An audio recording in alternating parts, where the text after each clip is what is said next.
Noi mettiamo in evidenza dei punti che ci preoccupano riguardo al progetto. Puntiamo l'attenzione su quanto... Il Zovo? Prego. Grazie Presidente. Colleghi, la mozione che abbiamo depositato e che oggi va in discussione assieme alle petizioni presentate ci consente ancora una volta di soffermarci su fattori importanti: la tutela e la salvaguardia dei cittadini, ma anche del nostro ambiente e territorio. Nella mozione noi mettiamo in evidenza dei punti che ci preoccupano riguardo al progetto. Puntiamo l'attenzione su quanto scritto nel piano stralcio per l'assetto idrogeologico del fiume Tagliamento, rilevando alcune preoccupazioni che ci fanno pensare che l'opera potrebbe portare dei problemi al regolare del flusso delle acque in caso di piena, ricadendo l'opera in zona golenale. Nella precedente interrogazione che avevamo depositato avevamo rilevato le incongruenze che c'erano fra i diversi dati di traffico presentati da FVG Strade e uno studio che era stato fatto invece dai proponenti anche della petizione contro la variante. Ed è per questo che nella mozione chiediamo anche che venga fatta un'analisi dei dati di traffico attuale e veritiera.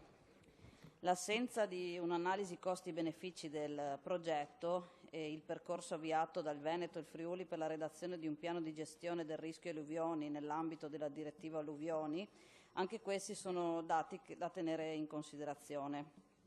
Non vogliamo però soffermarci solo sulla mozione che credo abbiate letto.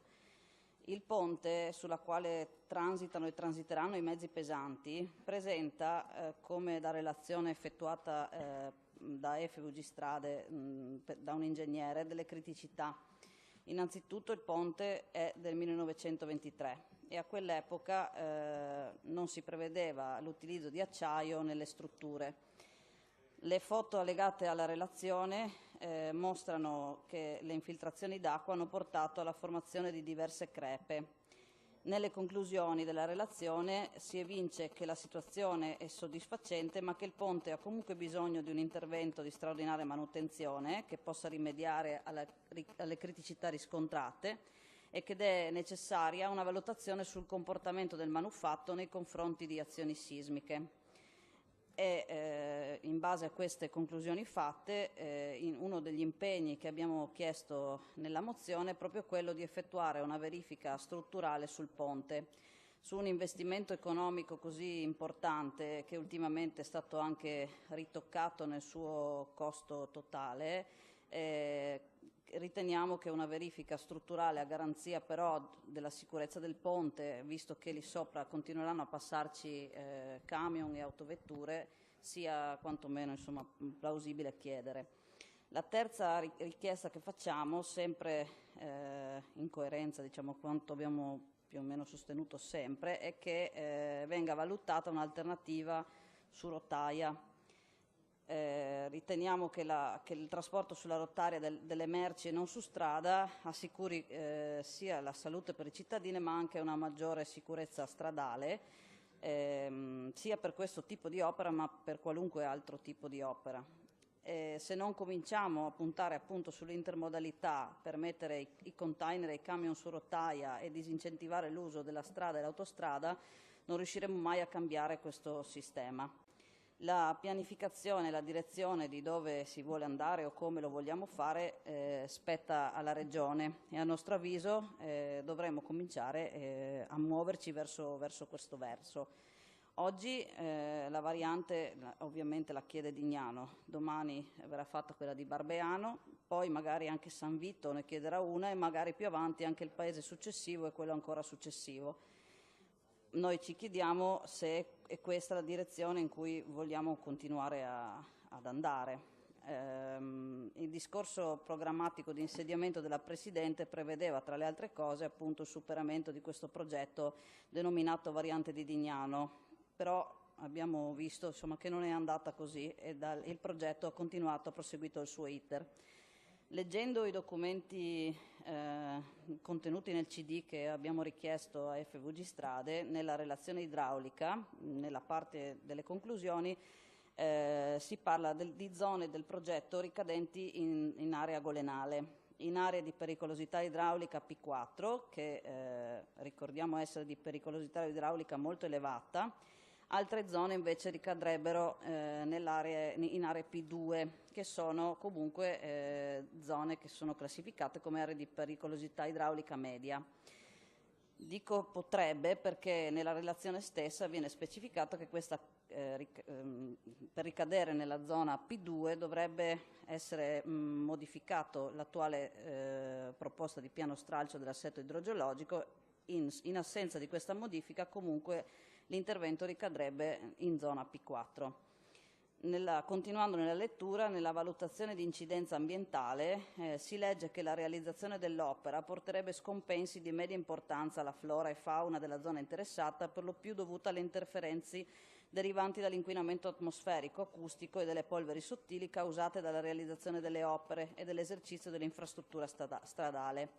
Si continua poi specificando che sotto il profilo della componente ambientale le interferenze sono tali che si ipotizza un possibile impatto sulla qualità delle acque locali. Si fanno poi tutta una serie di compensazioni che dovranno essere fatte per ridurre l'impatto o l'incompatibilità ambientale. Per quanto riguarda le petizioni, una è il contrario dell'altra, però questo ci mette in risalto una situazione di poca chiarezza o perlomeno poca trasparenza nei confronti delle popolazioni che verranno interessate da questo progetto. Se da un lato una petizione sostiene completamente la variante, l'altra c'è una firma di un numero maggiore di cittadini che pongono però all'attenzione del Consiglio una serie di preoccupazioni che dovrebbero quantomeno trovare risposte e rassicurazioni. Ci è capitato insomma di sentire che siano stati sollevati molti dubbi sulle motivazioni che hanno spinto alcuni cittadini a presentare le petizioni. Noi crediamo però che giudicare le persone solo per un pensiero diverso dal nostro non sia una cosa da fare. Ogni cittadino è libero di esprimere le proprie perplessità attraverso le forme che gli sono consentite per far sentire la propria voce. Speriamo pertanto che questa mozione, questa discussione porti a una riflessione, a una discussione costruttiva. Grazie. Soprattutto quando si dice, diciamo così, ai cittadini... Sergo, prego. Era mezz'ora, vero Presidente? Allora, io non sarei intervenuto perché tutte le cose che dovevamo dire sono scritte nella mozione e sono anche state dette nell'intervento iniziale della collega D'Alzovo, però è chiaro che visto come diciamo, si è sviluppato il dibattito, alcune cose le devo dire. Innanzitutto volevo precisare che effettivamente nelle linee programmatiche della Presidente non si parla di superamento di quest'opera, ma si parla di ripensamento e rimodulazione. Poi ognuno ha le sue intenzioni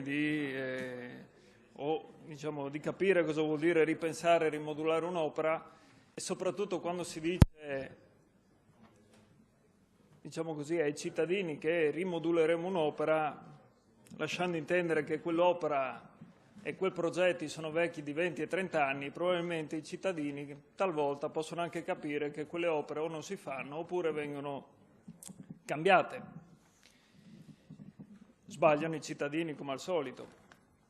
Sbagliano anche i cittadini probabilmente perché poi uno va a rivedersi le cose e in quelle linee programmatiche c'è il resoconto consiliare e si dice che appunto tra le opere che vanno rimodulate e ripensate c'è anche la variante di Lignano, con la L di Livorno.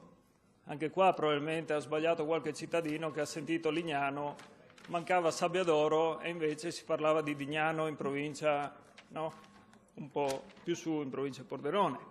Quindi sarà solo un errore normale. E infatti, sì, no, provincia di Udine, scusate. E quindi è chiaro che ci sono, diciamo, questi fraintendimenti. Ovviamente i cittadini del Friuli Venezia Giulia devono aver frainteso anche un'altra parte del programma del Partito Democratico, che è quella dove parla della dimensione sociale dei progetti e dove si dice che la partecipazione dei soggetti territoriali alle decisioni risponde all'esigenza di ottenere l'obiettivo della condivisione, della sostenibilità che è al tempo stesso territoriale, sociale ed economica nell'ottica del principio del minore impatto ambientale. Anche qui, facile fraintendere queste parole, si intendeva tutt'altro evidentemente. Si intendeva dire che bisogna ascoltare i cittadini, poi i cittadini vengono in Consiglio regionale, presentano una petizione, vengono sì ascoltati, ma di fatto non vengono considerati. Infine chiudo perché capisco anche che i colleghi hanno fretta e dobbiamo anche chiudere entro una certa ora. Mi si chiede, ci avete chiesto durante il dibattito come si fa a spostare il traffico da gomma a rotaia. Ebbene, chi meglio di chi ha posto questo quesito può risponderci quando ha sempre sostenuto un'opera come l'alta capacità in questa regione, opera da 7 miliardi e mezzo per 150 chilometri, mi si viene a chiedere come facciamo a spostare le merci su un bacino di 300 chilometri. Quindi, no, niente, visto che l'asse di fatto è quello. Sì, infatti. Avete anche un'idea di alternativa a quel progetto e vorrei vedere dove andate con quel progetto. E quindi, pensando anche ai 2 milioni di euro che abbiamo assestato, diciamo così, proprio a luglio per quanto riguarda l'intermodalità, no? Allora, ci vengono a chiedere come facciamo a spostare le merci da rotaia a gomma e poi noi spendiamo 23 milioni di euro per fare questa variante, praticamente 10 volte tanto, e quindi se si vuole magari quando c'è, come diceva prima anche l'assessore De Anna, la volontà di ottenere un risultato o di iniziare quantomeno a intravederlo quel risultato, non è continuando con gli stessi schemi e con le stesse logiche, ma magari è provando a cambiare e a pensare anche a un futuro diverso, anche perché ricordo, e anche qui questo sì mi verrà concesso, che una delle cose che sono state dette chiaro e tondo da questa maggioranza e anche dal movimento a cui appartengo in campagna elettorale è che si poneva lo stop al consumo del suolo, e non si andavano a fare altre strade se uno vuole stoppare il consumo del suolo, e invece questo ovviamente ogni secondo giorno viene completamente disatteso. Grazie.